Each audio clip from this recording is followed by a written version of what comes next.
even though I am Palestinian, I am ethnically ambiguous. Like, I could be of European descent, I could be of Latin American descent, I could be from America, which I am, I could be a lot of things.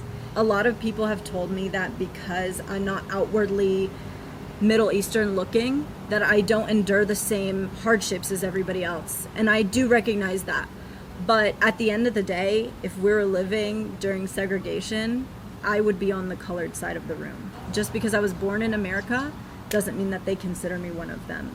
And it is the root cause of all evil and all the issues worldwide, is this separation of power and people. They would ask me stuff about my religion and the way I practice and why I don't wear a scarf but my mom wears a scarf, and then, you know, they would call me a terrorist, or they would call me jihad or Al-Qaeda or bin Laden or all these things. Well, then I get to high school and the jokes are no longer funny. They're no longer, you know, like things I can just brush off. They're not even good. They're like, it's like at some point I was like, okay, terrorist is old, Al-Qaeda is old, please give me something new. Like, I need some entertainment. This is old. This is old stuff.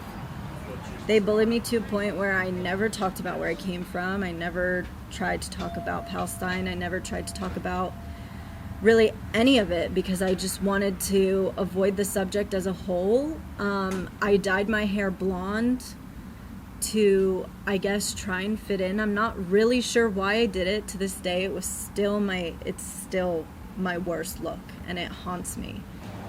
I mean, even just sitting here in a place where I grew up, I'm seeing people look at me.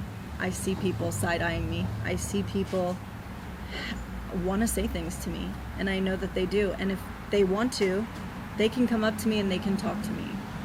I spent so much time hiding who I was, not appreciating the culture, not appreciating the fact that I am different in a beautiful way, in a way that is, you know, resistance in and of itself is such a beautiful thing. Like, of course what's happening is horrible and awful, but we continue to live on. We continue to make sure that Palestine will stay alive. So when I put on the keffiyeh, it's like I have to be vigilant and aware of my surroundings, but at the same time it feels like it's a part of me. So like sometimes I'll forget that it's there until somebody's like looking at me weird, and then I'm like, oh, it's just my keffiyeh that's upsetting people. It's just this little cloth here that's making people upset. I'm upset by racism. I'm upset by, you know, neo-Nazism. I'm upset by colonialism.